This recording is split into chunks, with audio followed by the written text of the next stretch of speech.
जय हिंद मेरे प्यारे साथियों। आशा करता हूँ आपसे बहुत बढ़िया होंगे। तो NISC एग्जीक्यूटिव असिस्टेंट वाली जो सीरीज चल रही थी हमारी, उसका ये यूनिट 3 की पार्ट 34वां चलेगा आज। तो चलिए शुरू करते हैं। इससे पहले हमारे स्टर्लिंग इंजन हो गया, जो पैराबोलिक डिश कलेक्टर के साथ इस्तेमाल करा जाया करा, ठीक है। और अभी ये रैंकाइन साइकिल चल रहा है। रैंकाइन साइकिल आपके में 3 है, स्टर्लिंग है, रैंकाइन है और एक ब्रिएटन इंजन है, ब्रिएटन करके एक। तो ये 3 तरह के इंजन है या 3 तरह की साइकिल है। तो चलिए शुरू करते हैं। ये क्या रिया है? Rankine cycle is a reversible cycle which include. देखो ये जो क्वेश्चन है, ये वाले, ये सेम क्वेश्चन यहाँ ये नीचे हो रखे हैं, ठीक है। इसमें आंसर ना दे रखे है ना, तो यहाँ आंसर दे रखा है। The Rankine cycle is reversible cycle which include. Rankine cycle है जो कि रिवर्सिबल साइकिल है, जो कंजिस्ट करती है भैया 2 कांस्टेंट प्रेशर और 2 आइसेंट्रोपिक प्रोसेस को। इसके अंदर 2 कांस्टेंट प्रेशर वाले और 2 आइसेंट्रोपिक प्रोसेस जो है, ये 2 इंक्लूड करती है। ये एक सोलर थर्मल प्लांट है। The boiler in the standard Rankine cycle is replaced by एक हीट एक्सचेंजर से रिप्लेस हो गया है। सोलर थर्मल प्लांट की जगह हीट एक्सचेंजर, मतलब कि स्टीम जनरेटर लगा दिया है। What is the primary working fluid used in the conventional high temperature solar Rankine cycle? तो ये है वाटर या steam, primary working fluid. Which process occurs in the steam turbine? Steam turbine में भैया isentropic expansion वाला process जो है वो अकर होएगा, isentropic expansion.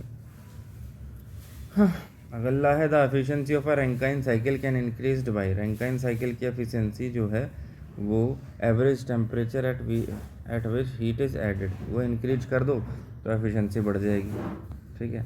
What is the purpose of the feed pump in the cycle? Feed pump in the cycle जो है to increase the pressure of the liquid to boiler pressure. जो liquid का pressure है वो बॉयलर प्रेशर के बराबर increase कर दो, ठीक है। तो जो फीड पंप है इसका पर्पस सॉल्व हो जाएगा। फीड पंप का इस्तेमाल इसलिए करा जा रहा है, प्रेशर जो लिक्विड इस्तेमाल हो रहा है उसका प्रेशर बढ़ाने खातिर। In a PV diagram of a Rankine cycle the area under the process curve of the turbine represent. PV diagram में जो एरिया है अंडर द प्रोसेस कर्व, वो work produce by the turbine को represent करता है। एक superheated Rankine cycle है is preferred in solar thermal plant to prevent moisture erosion of turbine blades. The ratio of the net work to the turbine work is known as the work ratio. In which component is heat rejected to the surrounding. तो condenser है भैया, जिसमें जो heat है वो surrounding में reject कर दी जाए करे। आगे है dryness fraction of a steam at the exit of the turbine should ideally be above. Dryness factor 0.88 से जो है ऊपर होना चाहिए ideally at the exit of the turbine. Which of the following is an internal loss in a Rankine cycle? तो internal loss कौन सा भैया? रैंकाइन साइकिल में पाइप फ्रिक्शन है।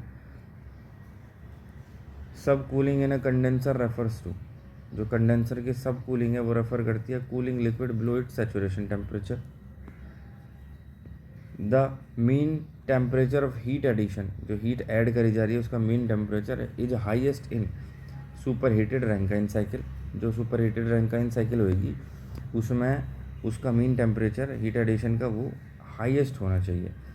If the boiler pressure increases while keeping other parameter constant the turbine works increases. Boiler का pressure बढ़ा देंगे तो टर्बाइन का काम जो है क्या होगा? बढ़ जाएगा। अदर चीज़ें कांस्टेंट है। Rankine cycle efficiency is lower than Carnot efficiency because जो रैंकाइन साइकिल की एफिशिएंसी है वो कॉर्नोट एफिशिएंसी से लोअर होती है, क्योंकि heat addition is not isothermal. Which component requires the least amount of work input in a Rankine cycle? कौन सा कंपोनेंट है जो कि कम से कम अमाउंट जो है रिक्वायर करता है रैंकाइन साइकिल के अंदर? वो है pump.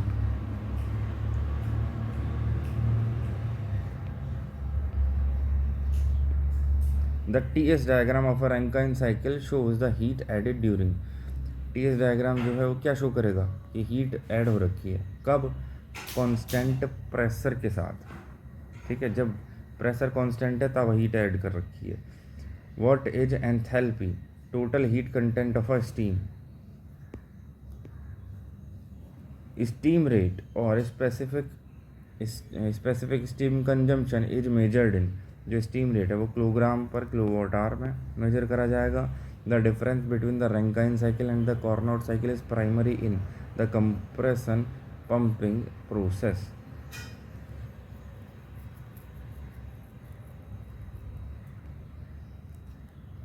Rankine cycle Carnot cycle का प्राइमरी जो डिफरेंस होएगा वो होगा कंप्रेशन या पंपिंग प्रोसेस में। What is the blood system in the context of Rankine cycle? तो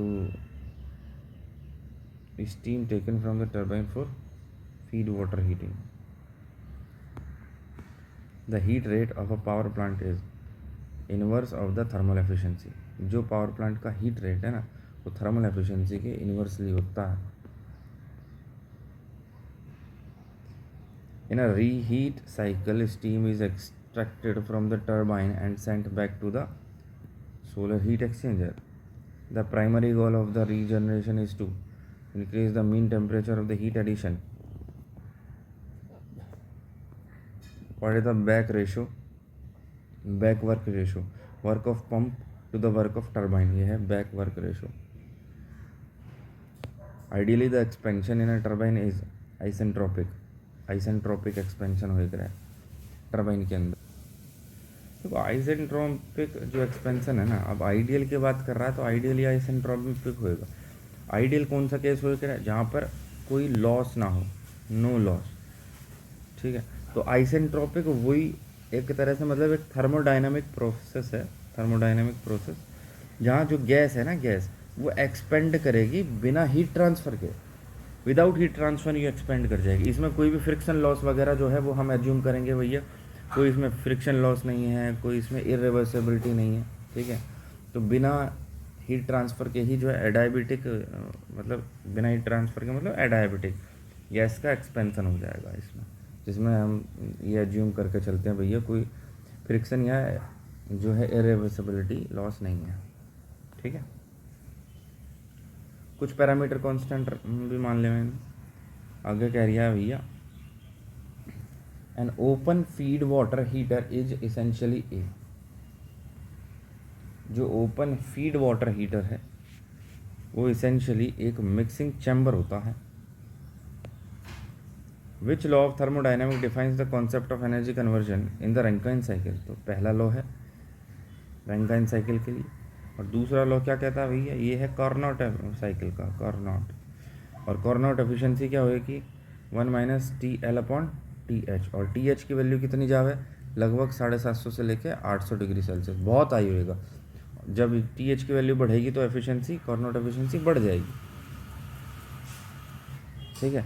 तो कौन सा लॉ है भैया जो थर्मोडाइनमिक्स का डिफाइन करता है concept of energy conversion in a Rankine cycle? वो है पहला law. Maximum theoretical efficiency of any heat engine is given by. Maximum theoretical efficiency maximum वाली कह रहे हीट इंजन की, वो कार्नोट एफिशिएंसी है, ठीक है। अभी बताया आपको कार्नोट एफिशिएंसी ये रही। थर्मोडाइनमिक्स का सेकंड लॉ है which solar concentration has the highest coordination concentration ratio? तो वो है भैया सेंट्रल रिसीवर। सेंट्रल रिसीवर का हाईएस्ट कॉन्सेंट्रेशन रेशो हो रहा है।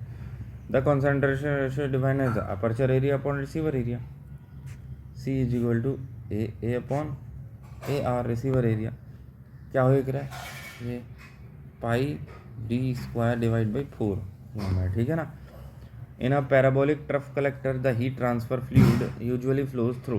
जो पैराबोलिक ट्रफ कलेक्टर है उसमें हीट ट्रांसफर फ्लूइड जो है यूजुअली किसके थ्रू फ्लो होएगा? एन इवैक्यूएटेड ट्यूब रिसीवर के थ्रू। एक ट्यूब रिसीवर होएगा इवैक्यूएटेड वाला। What is DNI? Direct normal irradiance. Which type of tracker is typically used for a center receiver system?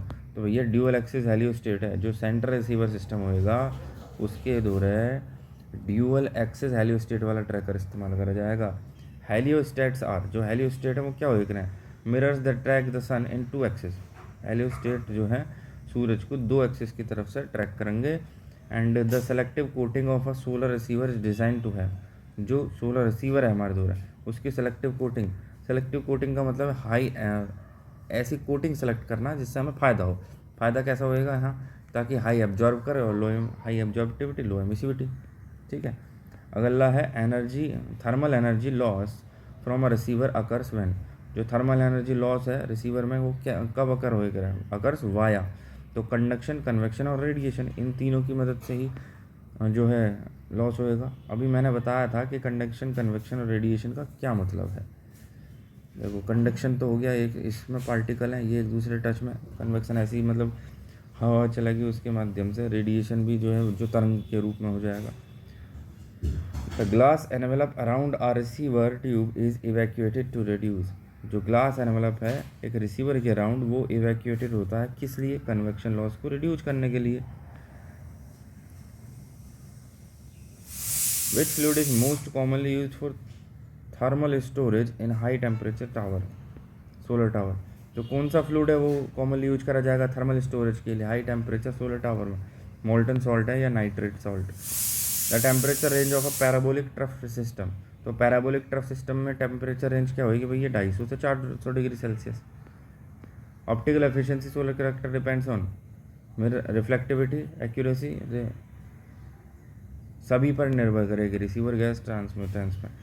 पायरेनोमीटर जो होता है वो डी ग्लोबल वाले को मेजर करता है, मतलब डायरेक्ट और डिफ्यूजन दोनों को।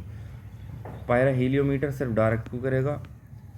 Cosine effect in a solar concentrator, reduction in effective mirror area due to sun angle, sun angle की वजह से जो मिरर एरिया है, इफेक्टिव मिरर एरिया वो रिड्यूस हो जाएगा, तो ये कोसाइन इफेक्ट है। Inter row shading in a solar field occurs when, inter row shading है मतलब एक ही रोम है जब एक की शेडिंग दूसरे पर आ जाए, one collector cast a shadow on the next. The acceptance angle is the most critical for non imaging concentrators. what material which material is commonly used as a secondary reflector, aluminium का इस्तेमाल secondary reflector की तरह करा जाता है। In a central receiver system the receiver is located at, जो central receiver system है receiver is located at top of the tower, tower के टॉप पर। The maximum temperature reached when fluid flows, stop, question तो पढ़ा ना, answer पढ़ लिया, समझा, क्वेश्चन पढ़ दे भाई पहले। What is the stagnation temperature, stagnation temperature भैया जब फ्लूइड कोई फ्लो ना होता वही है, मैक्सिमम टेम्परेचर रीच कर जाए जब कोई फ्लूइड फ्लो ना हो रहा हो, स्टॉप कर जाए, ठीक है, हीट गेन हीट लॉस के बराबर हो जाए, ये स्टैग्नेशन टेम्परेचर। तो चलिए यहीं तक ठीक है यार, मुझे अभी ड्यूटी पे भी जाना, तो इससे आगे का अपन अगली वीडियो में करवाएंगे। जय हिंद, धन्यवाद। वैसे अब कौन सी वो चलेगी, अब 34 चलेगी शायद, 34 NISC एग्जीक्यूटिव असिस्टेंट यूनिट 3, ठीक है।